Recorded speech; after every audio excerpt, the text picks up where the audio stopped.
All right, we're doing some tire screwing here. Little by little, got a little chips coming off.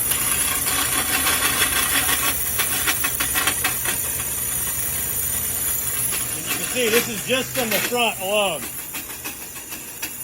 But there's still plenty of tread on these, and actually round now. So we go in, we do several passes, sweeping back and forth. You gotta have the blade turning one way, going this way, and another way going that way. But pretty great machine, always leveling up, right, Austin?